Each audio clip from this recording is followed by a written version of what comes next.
So, as I mentioned before, that there are many places in canonized scripture where non canonized books are mentioned. So, I'm going to share from Second Chronicles. This is chapter 12. This is verse 15. It says this: The acts of Rehoboam, first and last, are they not written in the book of Shemaiah the prophet and of Iddo the seer concerning genealogies? And there were wars between Rehoboam and Jeroboam all those days. So, right there in that passage, we see written in the book of Shemaiah the prophet. And so, as we're going through these non canonized ones in these other books, I'm telling you about these other passages where it speaks about non canonized books. And as I mentioned before, we've already done all of those. I've mentioned all of those and shared all of those with you previously.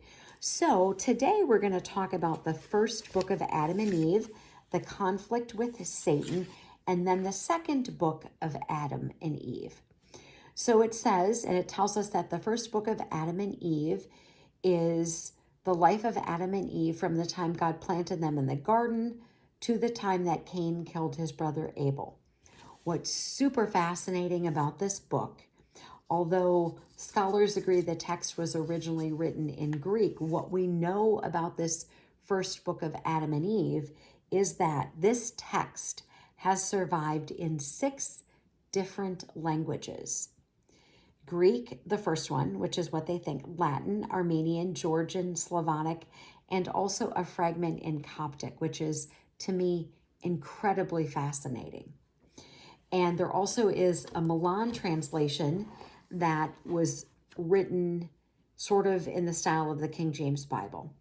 And they do admit that they altered the sentence structure to make it more palatable and etc. to kind of keep the flow, which is why we needed to mention again that when the Bible was written, there were no vowels, only capital letters, and no punctuation.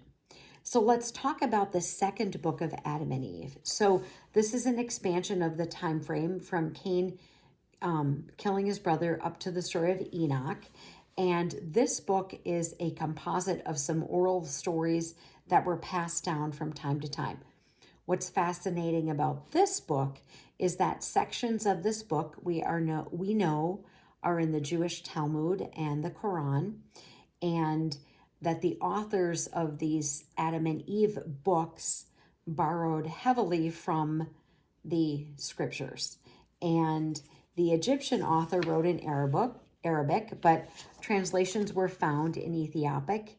And we know that this current translation was completed in the late 1800s and published under the Forgotten Books of Eden in 1927. So I thought that historical stuff was super interesting.